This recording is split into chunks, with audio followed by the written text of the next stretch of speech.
Les années d'efforts passés à tenter de mettre un terme à l'abattage de bois illégal semblent commencer enfin à porter leurs fruits. Néanmoins, en Indonésie, dans l'Amazonie brésilienne, dans le bassin du Congo et dans certaines zones de l'Afrique occidentale, jusqu'à la moitié de l'ensemble du bois continue d'avoir une provenance illégale. La déforestation à grande échelle cause des dégâts, mais lorsque de plus elle est illégale, les problèmes qu'elle pose sont particulièrement alarmants. L'abattage de bois prive les gouvernements de recettes et les communautés locales des ressources dont elles dépendent. Il endommage aussi les écosystèmes des forêts et alimente les conflits. L'abattage illégal constitue l'un des symptômes d'un droit de propriété incertain et d'une mauvaise gestion des forêts. Il prospère dans les zones dans lesquelles l'état de droit est faible et la corruption répandue. La corruption, quel qu'en soit le degré, est une des raisons clés qui explique pourquoi il s'avère aussi difficile de faire cesser l'abattage illégal. Les produits fabriqués avec du bois de provenance illégale sont commercialisés dans le monde entier et donc difficiles à suivre. Il pourrait s'agir d'une partie du papier de votre imprimante, du bureau devant lequel vous êtes assis, de la clôture de votre jardin, de l'emballage des produits que vous achetez à votre épicier, du gobelet de votre café à emporter ou encore de centaines d'autres produits. Que faut-il donc changer ? La première étape consisterait à améliorer la manière dont les forêts sont détenues, exploitées et gérées. C'est ce que l'on s'accorde à appeler la gouvernance forestière. Une bonne gouvernance forestière nécessite une grande coordination. Les services du gouvernement doivent travailler ensemble et avec des tiers. De la responsabilité, assumer les décisions adoptées et mises en œuvre. De la transparence, des informations accessibles. De la participation, implication des populations dans la prise des décisions. Et des capacités, disposer du temps, de l'argent et des connaissances nécessaires pour participer. L'application de la loi est essentielle à une bonne gouvernance, mais la mise en œuvre de lois non adaptées peut avoir des conséquences plus négatives que le fait de ne pas en disposer du tout. Aussi, il est fondamental que l'ensemble des parties prenantes participent à l'amélioration des lois relatives aux forêts, à la lutte contre la corruption et s'efforcent de renforcer les droits des communautés qui vivent dans les forêts et grâce aux ressources issues de ces dernières. Afin d'améliorer la gouvernance forestière et de lutter contre l'abattage illégal, l'Union européenne s'est dotée d'un plan qui associe des mesures visant à appliquer la législation forestière à des mesures en matière de gouvernance et d'échanges commerciaux, le plan FLEGT en abrégé. Le plan FLEGT impose à l'Union européenne d'adopter 4 différents types d'actions. À savoir, définir ce que les gouvernements des États membres de l'Union européenne devraient et ne devraient pas acheter, politiques européennes en matière de marché public.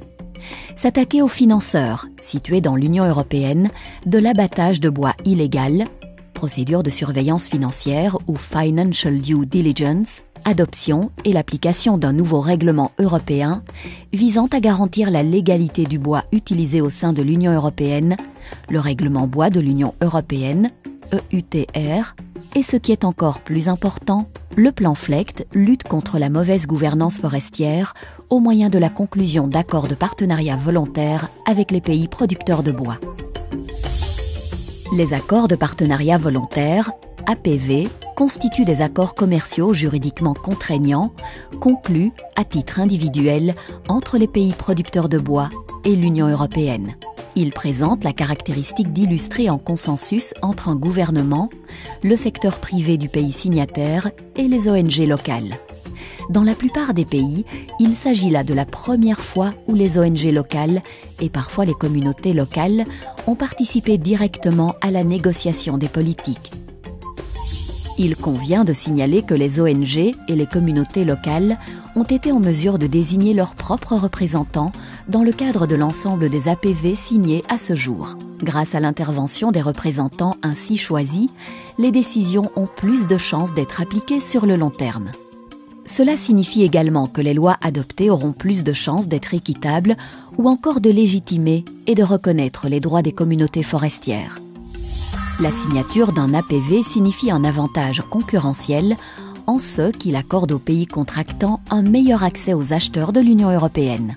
Cela implique que même ces gouvernements qui avaient ignoré jusqu'alors la société civile et témoigné peu de respect pour les droits des communautés forestières ont à présent une motivation les conduisant à modifier leur comportement. Cela prend du temps d'étudier le droit forestier d'un pays et de se mettre d'accord sur ce qu'il convient de changer et sur les modalités du processus y afférent, mais il n'existe aucune solution qui soit à la fois durable et rapide. Par ailleurs, les APV ont d'ores et déjà donné lieu à des réussites de taille. Les coalitions d'ONG ont commencé à émerger dans des pays dans lesquels, auparavant, il n'y en avait aucune et des nouvelles règles en matière de transparence, de participation et de sécurité légale ont été adoptées. Before the VPA came about, the relationship between civil society and government and civil society and the private sector was screened. But following the VPA, it has become much better. The VPA has helped all stakeholders to identify issues, identify problems that are affecting good governance, and come together and resolve or identify ways to address those problems. Actuellement, nous nous retrouvons, donc ça a donné l'opportunité à toutes les organisations de comprendre qu'ensemble, ils peuvent prendre des positions et ensemble, ils peuvent lutter à ce que ces positions soient prises par le gouvernement. Et ça fait que la société civile camerounaise, petit à petit, comprend déjà qu'ils peuvent en groupe faire des lobbying pour que certaines lois, certaines positions du gouvernement soient changées. L'enjeu consiste désormais à faire en sorte que ces accords soient appliqués. Pour que les APV conclus dans le cadre du plan FLECT puissent fonctionner, les gouvernements devront encourager les ONG et les communautés à développer des compétences de surveillance et de signalement des illégalités, être disposés à faire preuve de transparence et agir une fois que des cas de corruption et d'illégalité auront été identifiés. À défaut, l'ensemble de leurs exportations s'en trouveront entravées. Le combat doit se poursuivre afin de garantir que les paroles se transforment en action.